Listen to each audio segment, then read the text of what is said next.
So I just want to start this workshop reminding ourselves of a few concepts. So we have two time series here.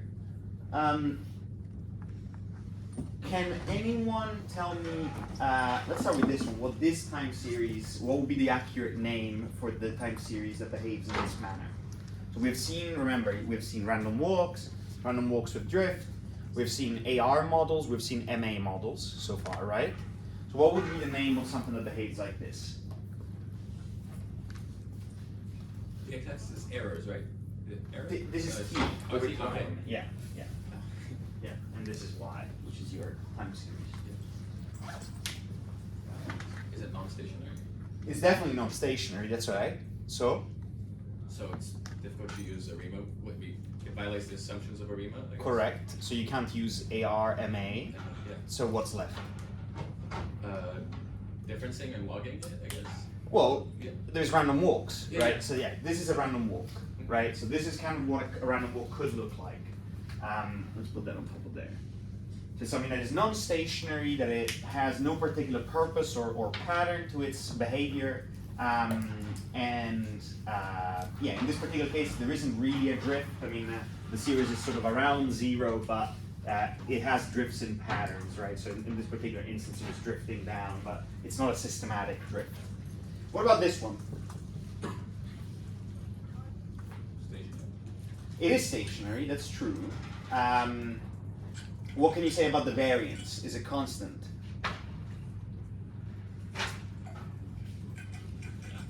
Yeah, right? Yeah. So constant variance, stationary, and the mean is? Constant as well, zero. Zero, and it's constant. So we have, these are your error terms. So these are constant variance, mean of zero, identically and independently distributed, right? This process is sometimes called white noise. So it just means there's no signal in there. It's just unsystematic variance all the way down. Okay. So these are the two kind of backbones. So a perfectly stationary process looks like this. A perfectly non-stationary process looks like that. Okay. And then we build everything on top of that. So then we were discussing and we said, okay, we had ARMA models that we looked up to now. What does ARMA stand for? Autoregressive moving average. Yes, so autoregressive moving average process. And what is the difference? What does the autoregressive component of a model capture? Is it past shocks and their lagged effects? Ooh, no. No, that's moving average. Okay. So, well, I know MA was past shocks. yes. So AR must be which Which is? It's with autocorrelation with like lagged Like values of itself, exactly.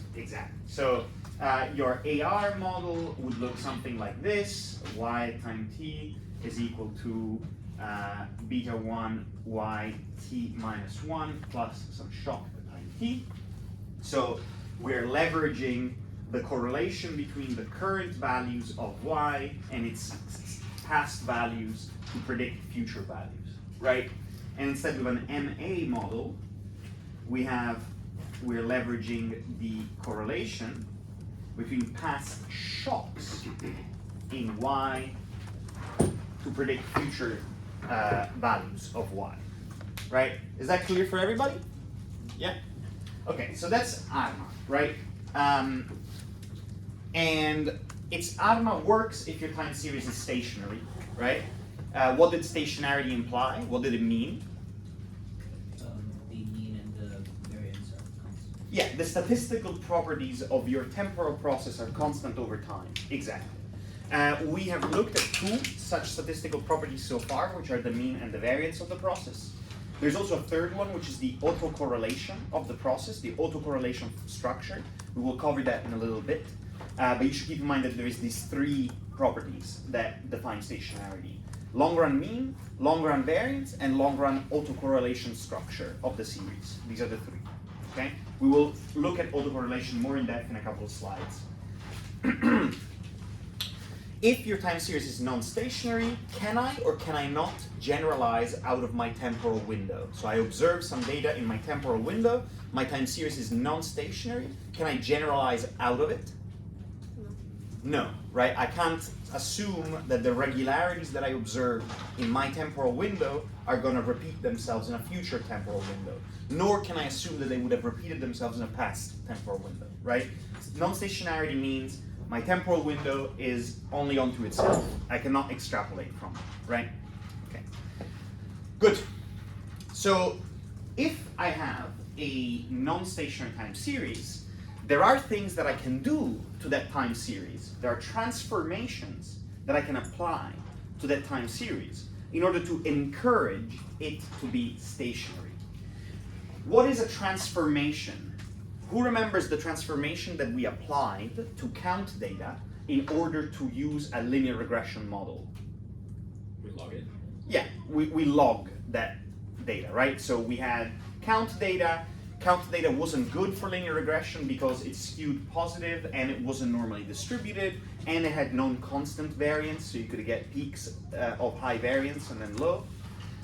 We used the log to transform that data in order to be able to apply linear regression because that would allowed us to have negative and positive values and constant variance. That's what the log allowed us to do.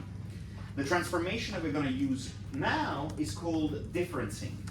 And differencing just means subtracting a past value. How past? Well, that depends on the order of differencing I from its current value. So this here, this is called nabla. Sometimes you will just see a delta instead. And it's called the differencing operator. And it is a differencing of order I, right? So order I, if I equals 1, that means I'm just subtracting yesterday's value from today's value, okay? And I am, that is called first difference. So when I ask you, hey, can you take the first difference of this time series? That's what I mean. I mean subtract the latest available value from its current value, okay? Oh, this one is a bit dodgier. It works. And yeah. Sorry, just a quick notation. Yeah. Is there a difference between delta and nabla? No. Some books use delta, some books use nabla. No difference. Most times you will see the same. Yeah. Can you repeat again the latest value? Yeah. Yesterday? So, I have a time series. Yeah. I have my my time series defined over time, right? Let's say we are dealing with our most recent time, so the maximum value of t. So we're here. That's where we are. And so if I'm differencing, I'm subtracting yesterday's value from today's value, right? So I'm subtracting my lag from my current value. That's what we have here. So my current value minus the lag from that current value, right? How far along is the lag depends on the I, right? So if I equals 1, I'm subtracting yesterday's value. If I equals 2, I'm subtracting day before yesterday's value. If I is equal to 3, day before that, and so on and so forth, right?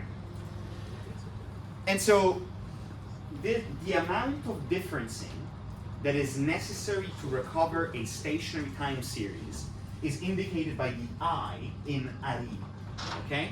And so now we have ARIMA is an autoregressive process of order P, an integrated process of order Y, which means the amount of differencing, and a moving average process of order Q. That's ARIMA, okay?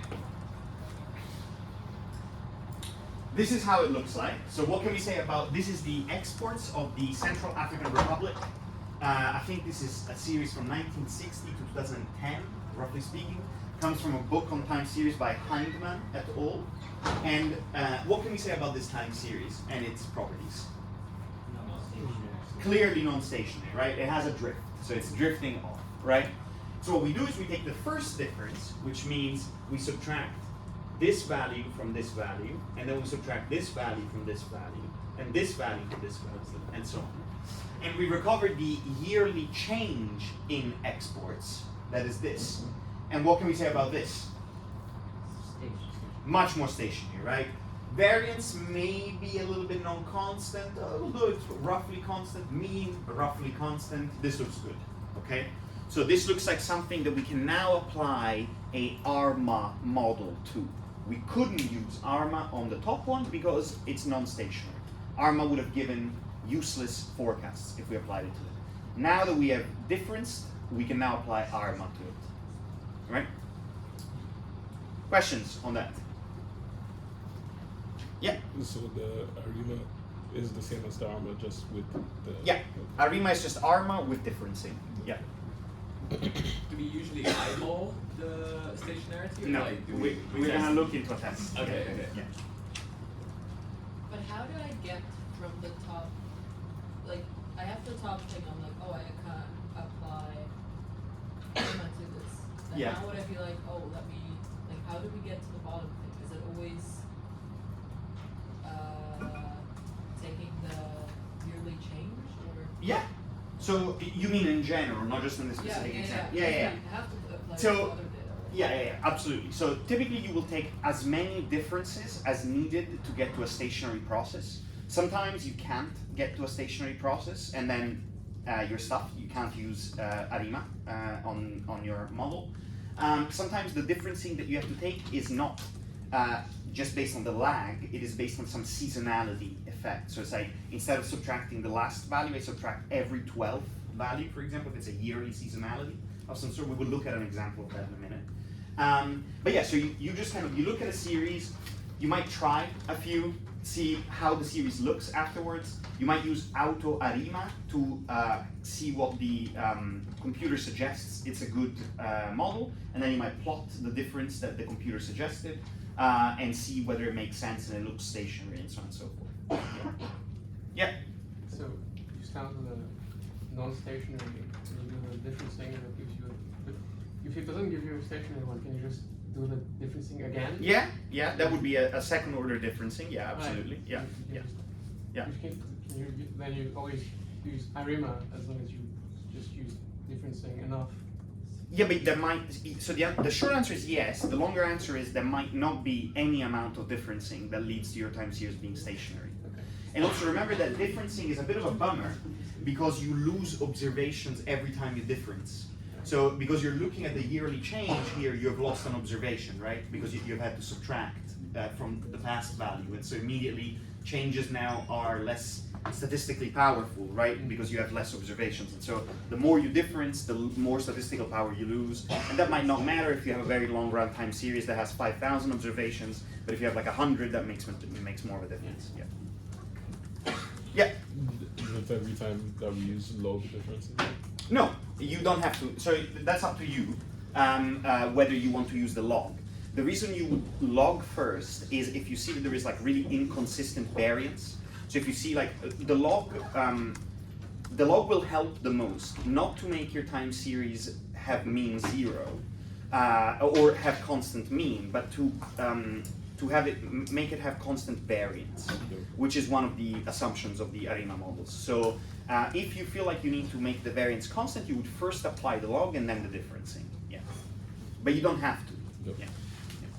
You said that the mean is like almost constant. Yeah. Almost constant. Yeah. So do we just like accept it if it's almost? No. So I mean, kind of from an eyeballing perspective, I'm telling you it's almost constant. But now we're going to look at a statistical test that you can use to measure the degree to which this is indeed true. Yeah. More questions? Yeah. Well, so you use the test, but Yeah. can you be like, oh, it's all, like, I assume it's like a significance test, so like, Yeah. can you go, it's almost at my boundary, or do you go, it has to be below Now, 1.5? the thing about stationary processes is that you'd rather be conservative about it, right? Okay. So it's not like any old statistical test where you're like, oh, 0.1 statistical significance, whatever. We would rather say, no, this needs to be like, you know, Point 0, yeah, this okay. needs to be like orders of magnitude away from the null hypothesis mean for me to be comfortable with stationarity. Yeah. Well, and the threshold itself is usually just arbitrary. Like, Yeah, and it is arbitrary. Yeah. But that's why you always plot them anyway, because like there could be instances in which the test is even a little bit like, like I would say always plot it, and then obviously we have other tools, right, beyond just plotting and the tests that we're gonna do to see whether my model makes sense. Namely, I can test whether it makes good predictions. And if it makes good predictions, even if my original test told me that it was non-stationary, I give two shits about that because what I care about is the prediction power, right? Yeah. Okay. Okay. So the test that we use, or the procedure that we use to test whether our time series is indeed stationary is called the Dickey-Fuller procedure. There is an augmented Dickey-Fuller procedure, which you will look at in a minute, but the Dickey-Fuller procedure is the first one we're going to look at. It actually is a very simple concept. It says, if your time series is non-stationary, it looks like a random walk. So yt, today's value, equals b1 yt minus 1 plus e, right? This looks like an autoregressive model of order 1. Do we agree? Yeah? So if beta was equal to 1, what model would be your cover? Random walk of drift. Where's the drift here? Oh no, sorry. Just a random walk, Yeah. right? Does everyone agree? Can you see that? If beta was equal to 1, we would just have today's value equals yesterday's value plus noise, which is a random walk, right? Okay. So what we're going to do is we're going to test beta to see if it can get close to 1, or how close to 1 it is. And if it is close to 1, then we have non-stationary, right? Now the problem is that we don't necessarily like testing beta. Beta equals 1. Testing equals 1 is a bit different from testing equals 0, so we don't like that so much. And also, there could be, in your time series, various trends beyond, so it could be a random walk with drift, for example. And we want to get rid of any such annoyances, essentially. We want to deal with like a pure random walk of some sort. So what we do is we subtract yt minus 1 from each side, right? And that allows us to then recover a coefficient delta, which is 0 when beta equals 1. So now we have a traditional statistical test where we run a linear regression with the first difference of y on the dependent variable and the lagged value of y on the independent variable, and we simply test whether the coefficient on the lagged value is statistically significant or different from 0, essentially. If it is statistically significantly different from 0, we have stationary. If it is not, it is indistinguishable from 0, which means beta 1 must be 1, which means we have a random walk, therefore non-stationary. Okay? How are we doing? Questions about this? Yeah. I don't get how we get to the coefficient. The coefficient. Subtract. I'll just show you quickly. So this one is just yt equals, what was it, beta 1 yt minus 1 plus e. We start from here. We subtract yt minus 1 from each side.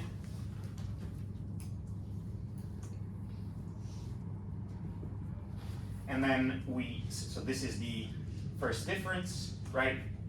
And then this is just beta minus 1 yt minus 1 plus e. Yeah, so then that is, like, it stands for beta minus 1. Yeah, the coefficient, exactly. So exactly. So this is equal to delta, which is what we test. Yeah. Yeah. Why are we not testing beta directly, but changing it to delta? Yeah, so 2 reasons. 1, we like to test difference from 0 instead of difference from 1. 2, the first differencing allows us to get rid of trends and other nuisances that would have, that would make the test not so direct. Like this is a direct test for random walkness, essentially. Yeah. Yeah, it's not a super. It's kind of just how it is. That people just like to do the test on equal to 0 as opposed to equal to 1. Yeah. But like if you had, for instance, yeah. Anyway, I'm not going to get into that too much. Just take that for now. More questions on this? So it's clear, right? So to test whether a series is stationary, we essentially say if we take the first difference and we regress that onto the lagged value of y, do we see a coefficient that is different from 0? If we do, stationary. If we do not, stationary, non-stationary. Then the opposite. So here's the intuition. If a series Y is stationary, so it's a shame that I got rid of this, but anyway, we can, if a series Y is stationary, it has a tendency to return to the constant mean, right? You can look at that here, right? So if a series is stationary, it's going to hover around this constant mean, right? And so, large values of the dependent variable will tend to be followed by small values of the dependent variable, and small values by larger values, right? Because there is this balancing act, right? One shock brings it below the mean, the next shock is going to bring it above the mean, the next shock below, the next shock above, right? So this is sort of how that happens if you have a truly stationary time series, right?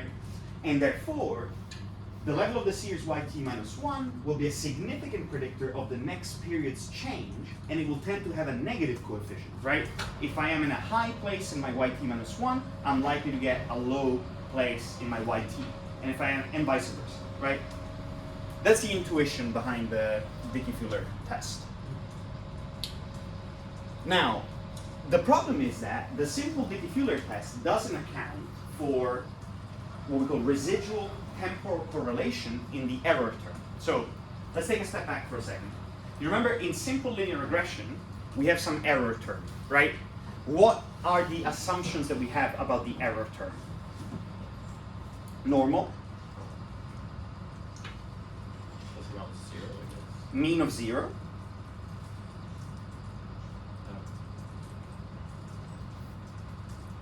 assumptions about the error term of a linear regression. Normally distributed, mean of 0, what else? If I get an error, if at time t I get an error such, does that affect my error at time t plus 1? No.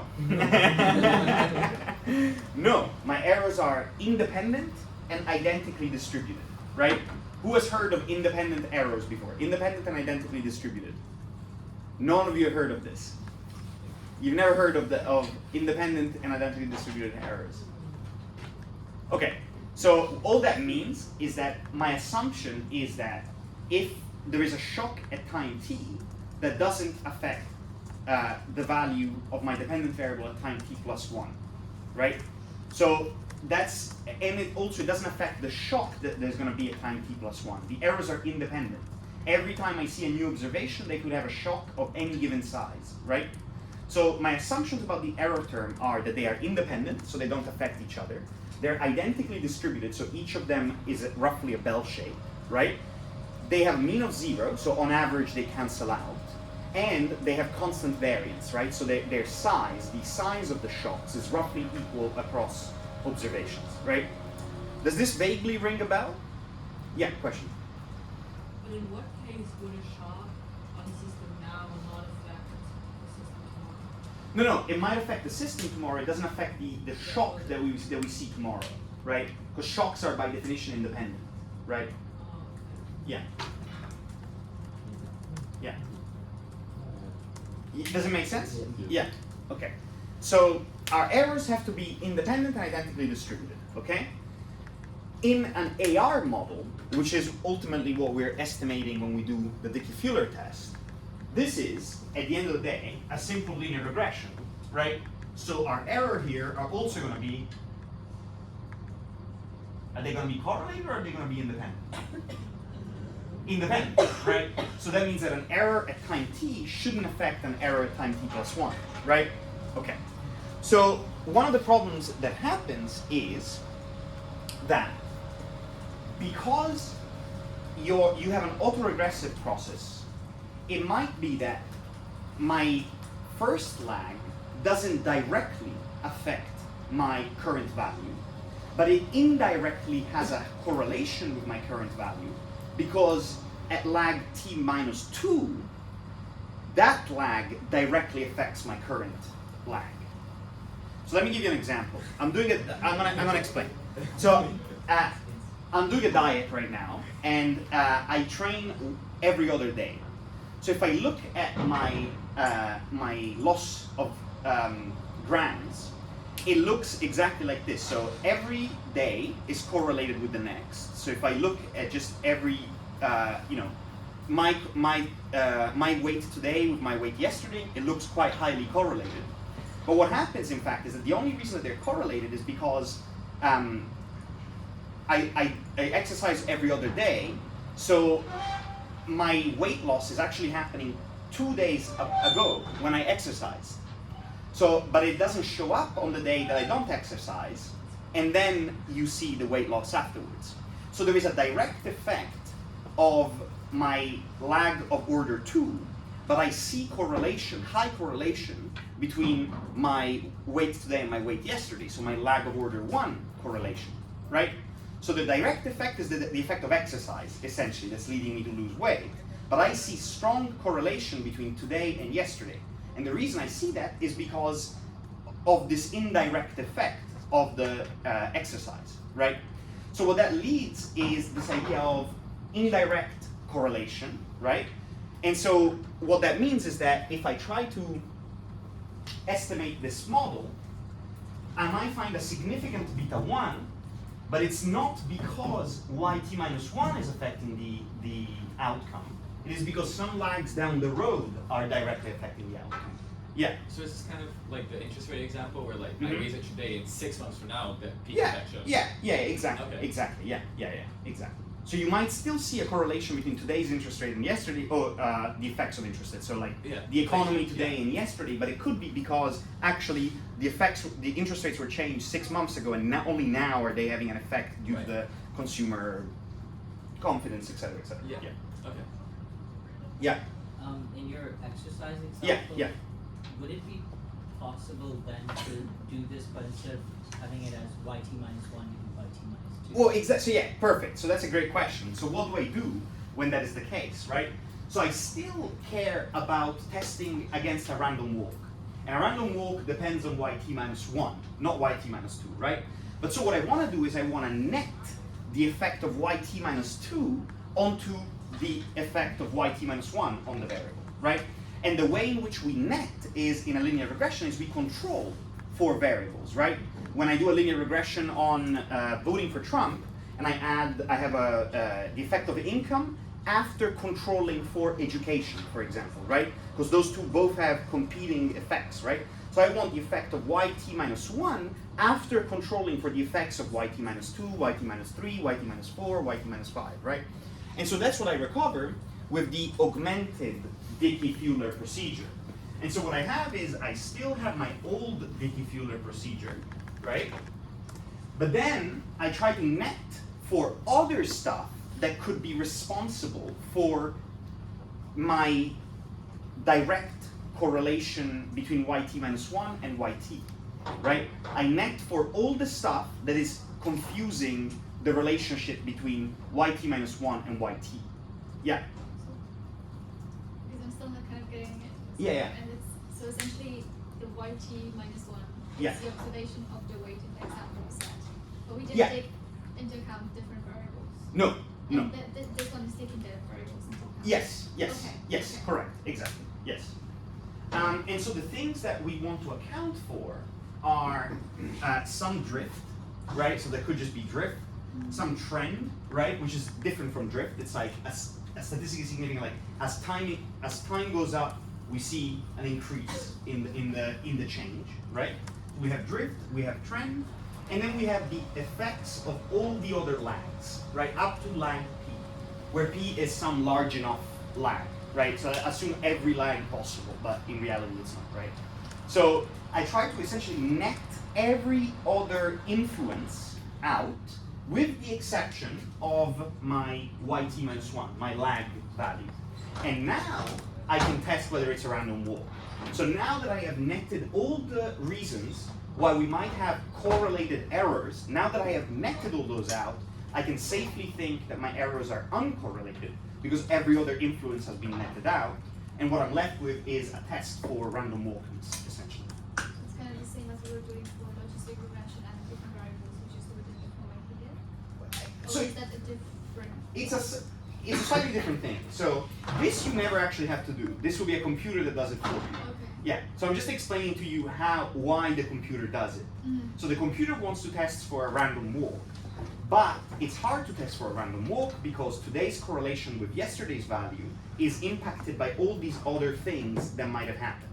So in order to control for all those other things, the computer adds all of these lagged values of the dependent variable as controls. And now that it's added them in, the test on gamma is indeed recovering a test on a random walk. Before it wasn't, because without including these, my errors are serially correlated, i.e. yesterday's error was affecting tomorrow's value, right? And therefore, therefore my gamma wasn't being estimated properly. It was biased, essentially, right? Yeah. So by introducing this, I'm unbiasing my gamma. Now it is a test for whether my series is stationary. Yeah. Is delta then the same as this delta? Yeah. Nabla and delta, yeah. Yeah. You think what you're adding to the equation? Yeah. So in our what we're adding is other reasons why my Bailey difference may increase or decrease beyond the direct impact of its previous value, right? So anything else that might lead to a higher or lower value of my Bailey difference, I'm trying to add.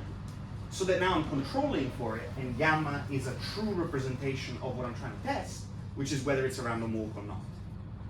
So like there's like all the variations from all the previous times. Yes, correct. All the variation in y that is due to impacts at previous time points, not the last time point, right? The last time point is the one I care about, the one I want to test, so I add the impact of all the other time points. Yeah. So like 9 point minus 4. Yeah. Minus 5. -5, -6, -7, yeah, exactly. All of them I add. Yeah.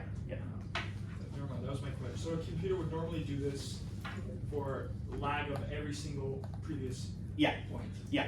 Typically, it will do this sequentially. So it will start by adding the first lag. Then, if it still looks non-stationary, adds the second lag, the third lag, the fourth lag, until it reaches stationarity. Yeah. Yeah. Does always reach stationary?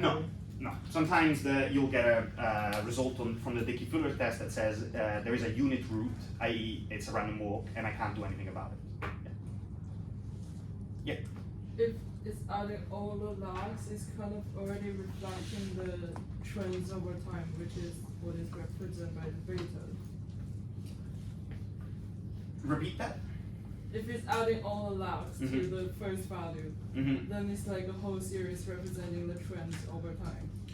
It's representing all of, so if you don't add, let's say you add all of these without this, right? Yeah. Then you're representing all of the trends over time except the ones that are due to the impact of the last available value, the lagged value, right? Yeah. Does that make sense? Could you repeat I that? don't So- get it, though. I don't get it. So if you, this is a sticking point. So,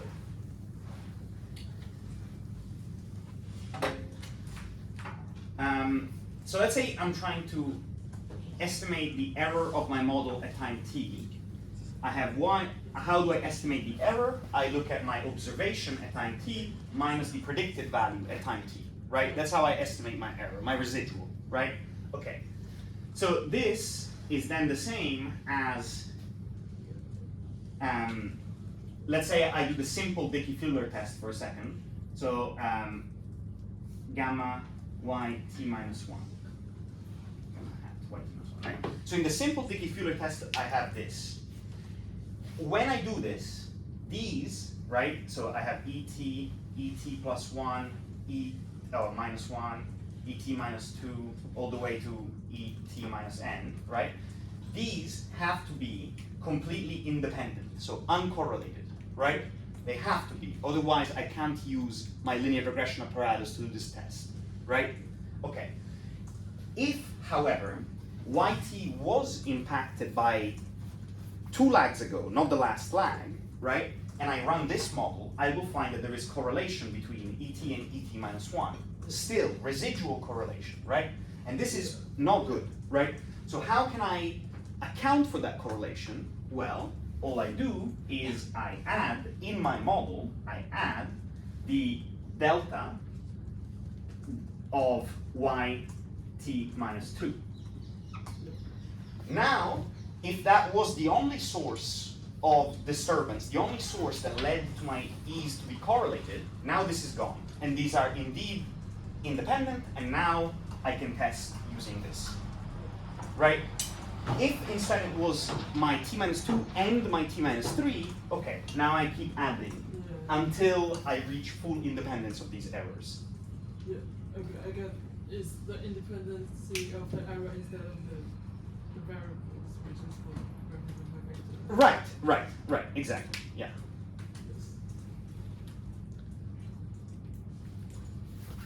So the thing is, the good news is that you'll never have to do this yourself. You'll just run a function called ADF on Python, and it'll spit out unit root or not unit root. When it's unit root, it's a random walk, so it's non-stationary. When it's non-unit root, it'll tell you the number of lags it accounted for to make it stationary process. Yeah? If we were statisticians, would we have to do this by hand? Not by hand, Jesus, we're not animals. No, you would still use this, but I would expect you to, we would do more, right? I would expect you to like, understand exactly, we would talk about what the unit root actually is, because we are kind of not touching that right now, and we do various other things, but yeah, don't worry about that. Okay. So, ADF tells you whether your series is stationary. So this is the statistical test that you use to check if your series is stationary. But sometimes it can suggest that the process is stationary when in fact it is, well, it doesn't tell you if it's stationary or not. What the ADF tells you is whether there is a unit root or not, okay? This is a slightly different concept. For all intents and purposes, it is the same for you, okay? As far as you're aware, unit root and stationary and non-stationary are the same thing. But in reality, because you still have no unit root in instances where you have an oscillating explosive process, so that's a process that goes like that, like, you know, kind of like a sine curve, right? So like that, or just an explosive process, so it's like an exponential, right? So those are still processes that have no unit root. So the ADF might think that those are stationary processes, where in fact they're clearly not. Now the way you don't get fooled by this stuff is simply by looking at the series and asking yourself, is this an exploding process? If it's not an exploding process, then you can trust the ADF, right? Is that clear? So which one's which? What do you mean?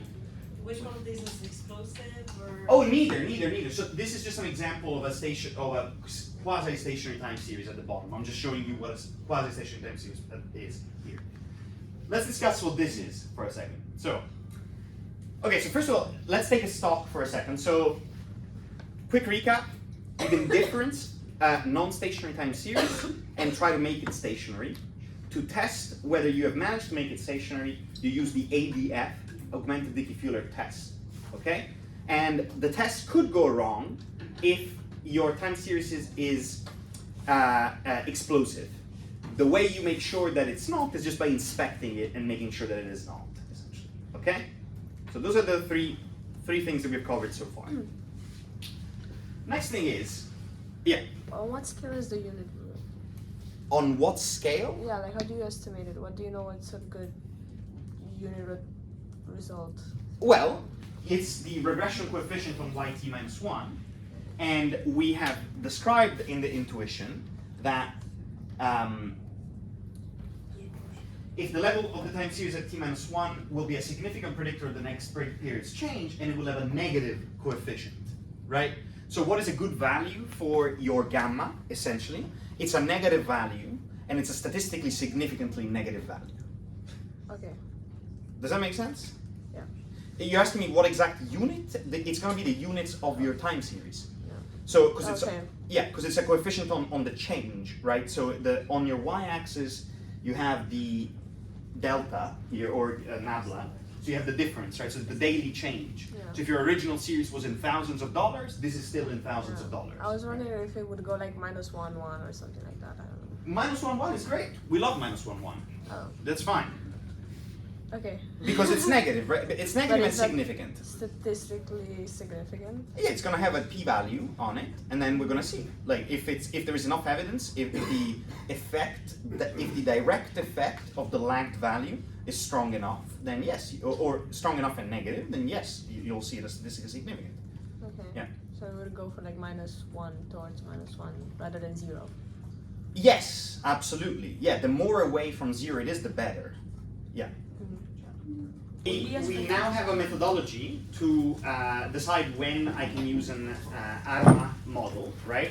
I detect stationarity, decide whether I want to use an AR or an MA component, and then I apply AutoArima or whatever it is, and I get a nice ARIMA model out of it, okay? But sometimes there are regularities in my temporal series that are seasonal, i.e. they happen every 6th or every 12th or every 14th value, right? And this is one such example. So this is sales of an anti-diabetic drug. So that's how the sales look like there. Now if you just look at this first time series, what is wrong with it? Why can I not apply an ARMA model to it directly? What can you tell? Yeah? It's exponential.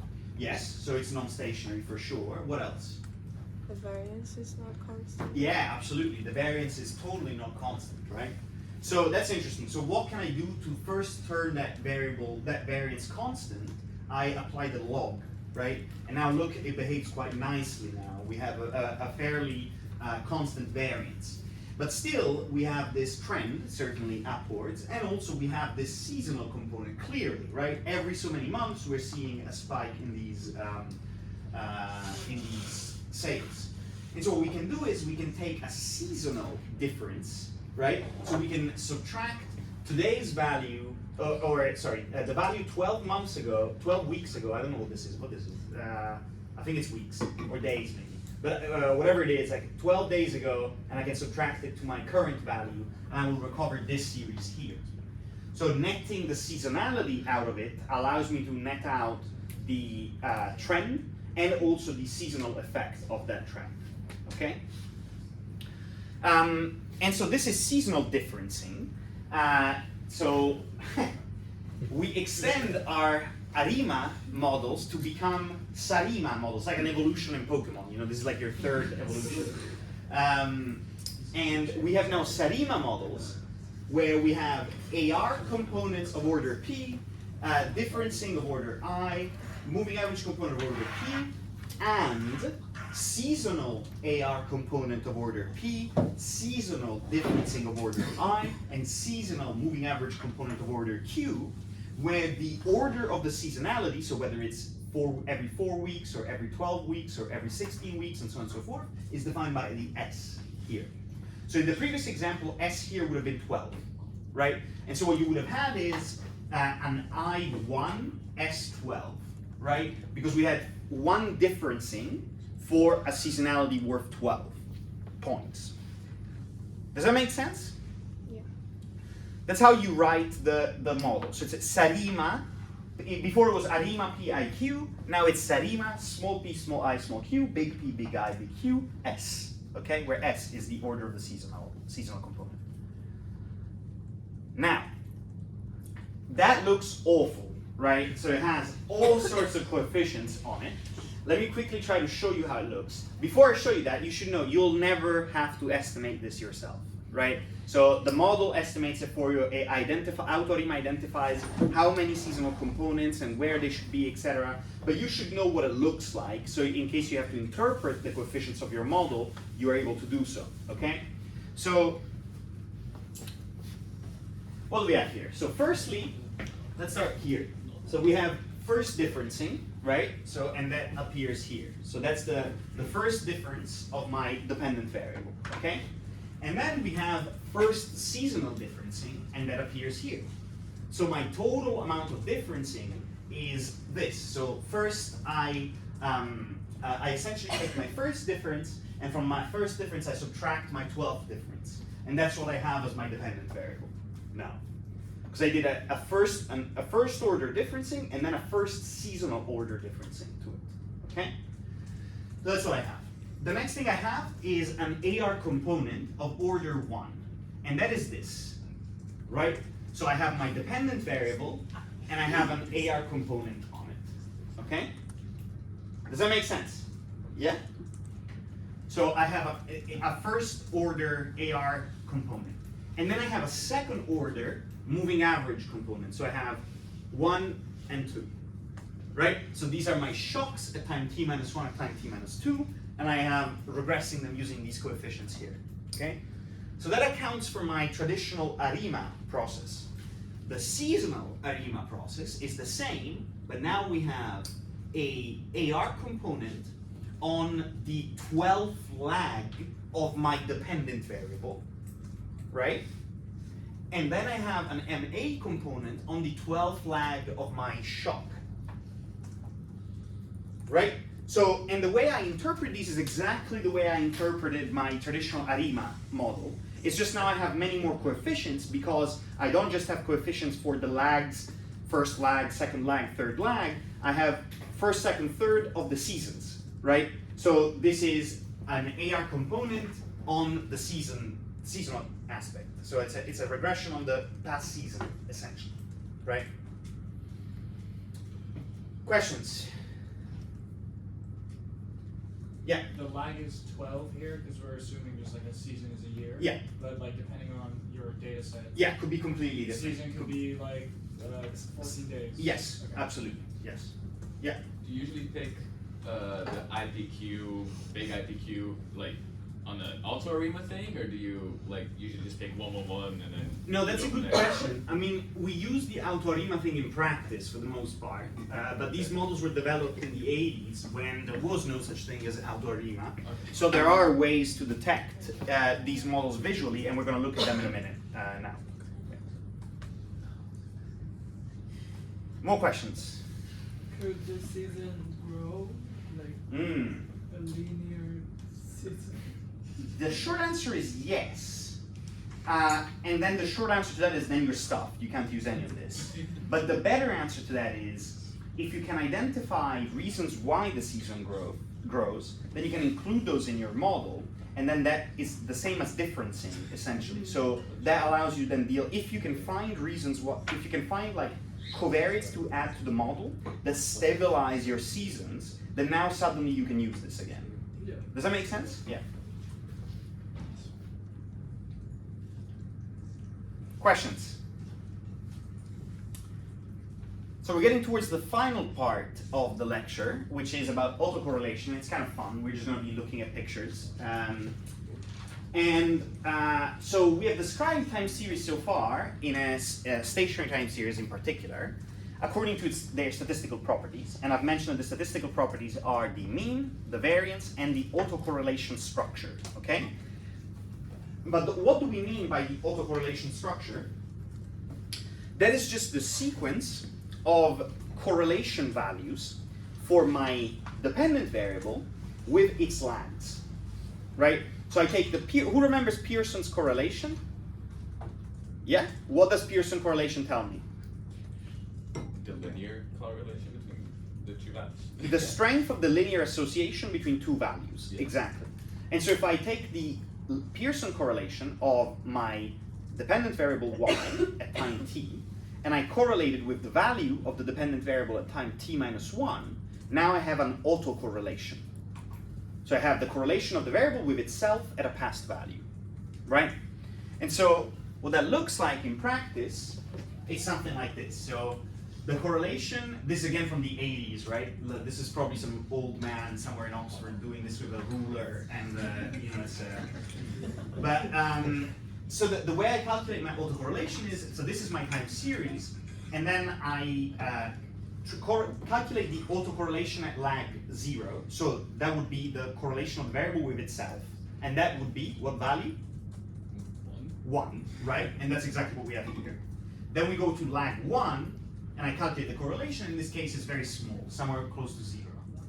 And then I do that again for lag 2, and for lag 3, and for lag 4, and for lag 5, until I plot all of them up to lag 25 in this case, or something like that, right? Now this picture is called a correlogram, and it's just a diagram of correlation, of autocorrelation, right? And each one of these so indicates the strength of the correlation between my current value and my past values, right? And in particular, at lag 1, we have the correlation between today's values and yesterday's values. And lag 2, I have the correlation between today's values and 2 days ago's values, and so on and so forth. Does that make sense? Yes. Now, if I look at that time series and at this, what can we say about the correlation structure of this time series? Are there any lags that have strong correlation, strong autocorrelation? No, right? And so, what would that suggest?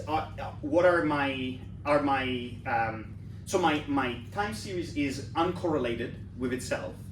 So essentially, it's independent, right? It's a set of independent points, which suggests that this is a white noise process, right? It's a completely random error process, okay? So there's no correlations in here. That's a white noise process. Does that make sense? Yeah. And so, oh, it says here AR1. That's wrong. I don't know why that says there. I will change that and edit it. That's a white noise process. I apologize for that. And again, that's also wrong, but that's fine. So, what about this? What can we say about this? It's drifting, right? And so the way we see drift in a white noise process is very slow decay, almost never touching the x-axis, right? So you start with a process and then there is somewhat high correlation, and then that correlation doesn't quite decrease, or it decreases very slowly. And that suggests that there is a drift happening. So this would be white noise with drift. And finally, what do you think about, well, that kind of gives it away. But again, it says AR. I don't know why it says AR. I think I must have been drunk or something. I don't know. But what can we say about this?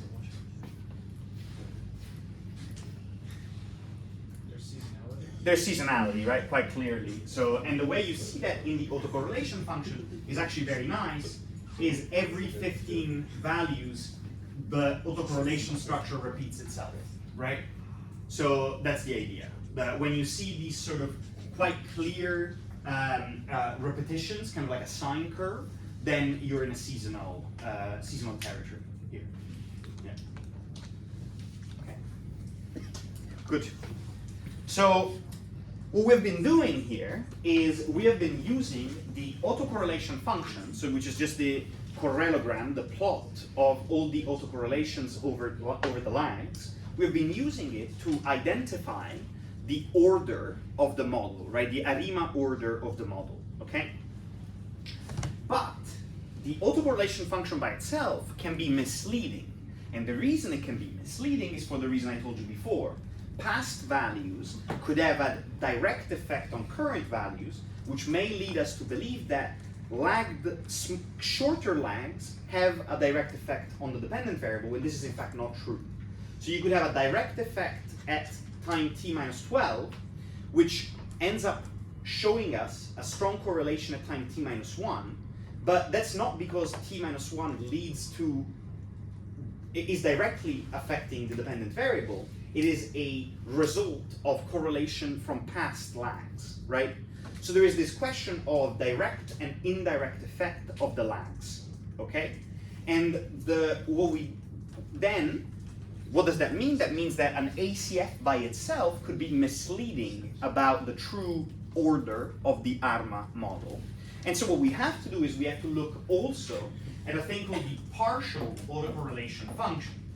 And the partial autocorrelation function is simply the coefficient on the lags in an ARP or K, where K is some very large number, model, okay? And the reason it's that, it's because of this idea of controlling, right? When I am in a linear regression, I control for some covariates, and that allows me to look at the partial effect of a covariate holding the other constant, right? And this is the same. I control for my past lags, and that allows me to look at the effect of one lag holding the others constant, right? And that's what the partial autocorrelation function is. So it's the partial effect of a single variable netting for the effects of the other lags, right? And so, so the autocorrelation function is just the total measure of correlation. The partial autocorrelation function nets out the correlation that is due only to the specific lag in question, right? And so once we have the autocorrelation function and the partial autocorrelation function, we have some nice rules that allow us to inspect the correlograms of the ACF and the PACF and determine what the ARMA order of my model is, okay? So we're gonna go through some together, okay? So here's an example, and then we'll look at the rules again. So here's a time series. Firstly, looking at the time series, what do we think? Is it stationary?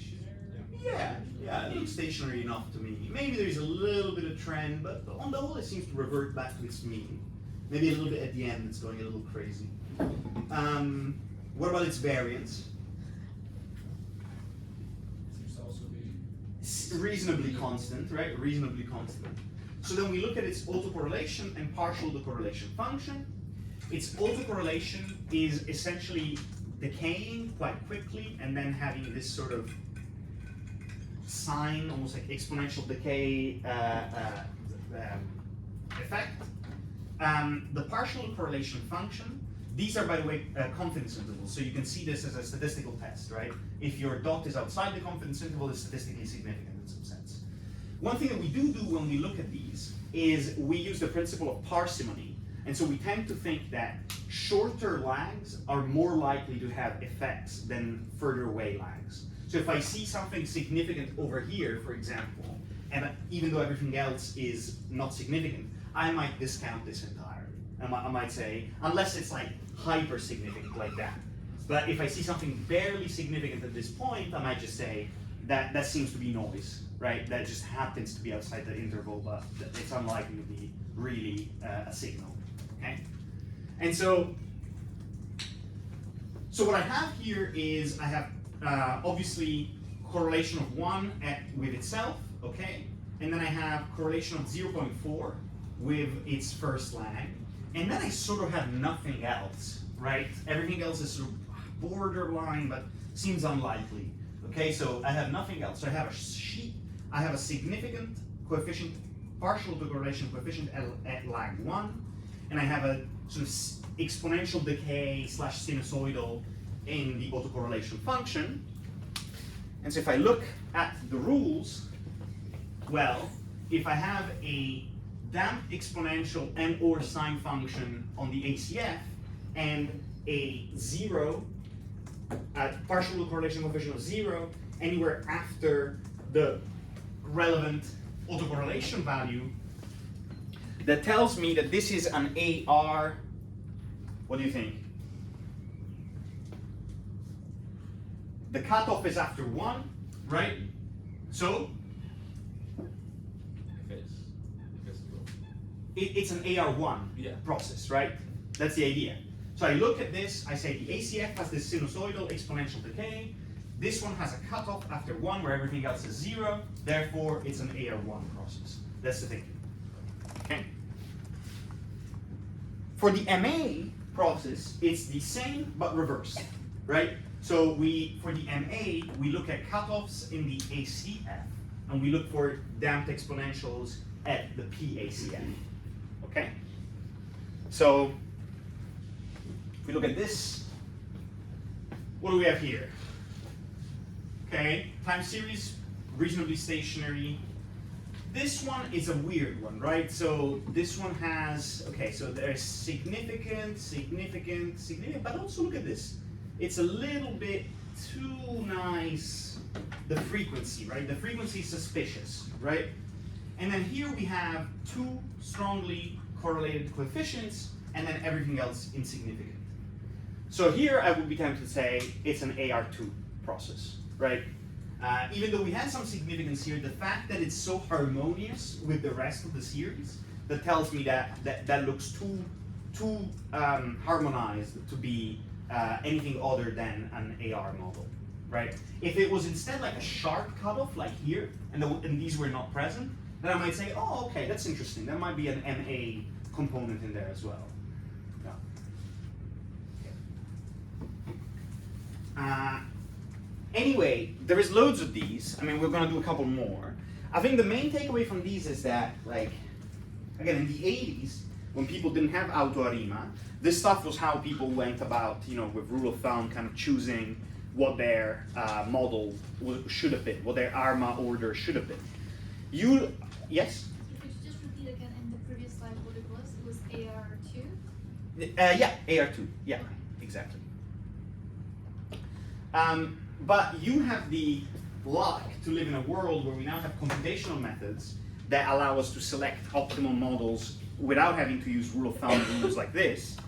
What these are good for now is to kind of double check that what your output, the machine put out, makes sense, right? So if the machine says, oh, it's an AR2 model, but then you see something really weird in the autocorrelation coefficients and partial autocorrelation coefficients, then we're in trouble, right? Then it's like, okay, something has gone wrong. So you have many ways to check, really, that your computer output, because this is what you are, you know, that you're computational social sciences. So you have to be able to use a computer and be able to tell whether the computer is doing something dodgy, right? And now you have many ways to tell that. You can plot the time series itself and inspect it and see, oh, is it exponentially increasing? Is it exponentially oscillating? That suggests to me that it's non-stationary, right? Even though my computer might have said that it's stationary, that something's going wrong. Here, I have my ACF and KCF. If these don't look like they should, and my computer is telling me that they look a certain way, something's going wrong, right? So these are tools at your disposal to double check the answers of your computer and make sure that everything is, you know, honky-dory, to say the least. Yeah. Does that make sense? We can do a few more. What do we have here?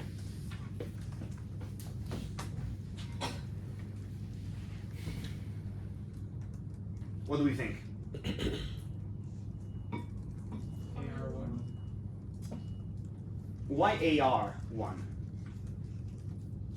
AR1 would mean significant correlation at the PACF, right? MA1. What did you say? RA. I think I said RA, which doesn't exist. Doesn't exist, yeah, I don't know what that is. But MA, yeah. MA, okay. This would be an MA1 process, right? Again, dodgy, two kind of clear pattern, sinusoidal, you know, alternating thing happening in the PACF. Strong correlation at lag 1, everything else insignificant on the ACF, so MA1, right? I don't really see a difference between the previous one and this one. So let's have a look. RA2 and You mean because AR2? Yeah. That's it's okay. AR? It's AR. AR, right? Autoregressive. Oh, I'm writing it wrong, but I That's fine. okay. Okay, so here, if we look at the series, right, we have two things that stick out quite significantly compared to the rest, right? Mm-hmm. So, and here we have this sort of very clear sinusoidal frequency, right? Yeah, and it's kind of similar in the MA stand, at least, or what's the... Well, here it's the only significant coefficient is the one on the first ACF. Everything else is insignificant, right? Yeah. And the one at the bottom has this sort of weird alternating frequency, right? And also it has no major significance. Like it's not like these are becoming less and less significant over time in some sense, but they're not majorly significant in the way that, for example, we saw here, this was quite more substantial, right? Mm-hmm. I mean, yeah. But what are we using as threshold here? Because I thought we were using the blue thing, and that's still like, I would say it's pretty clearly. No, it's two things. It's two things. It's you're using the threshold to see whether there is any significant. So the threshold is a second step. The first step is to identify whether there are any sinusoidal or exponential patterns. After you spot that, then you look at the interval to see whether you can identify any cutoffs, essentially. Yeah. If there are cutoffs in the PACF, I have an AR model. If there are cutoffs in the ACF, I have an MA model. If they are both, and I don't think we see that here, but if they are both exponentially decreasing after a point, that suggests it's an ARMA model. So you might have like a cutoff on both ACF and PACF, and then you might see this sort of exponential or sinusoidal pattern that suggests an ARMA model. Yeah. Yeah. Okay, so can we look at the first example again? Yeah.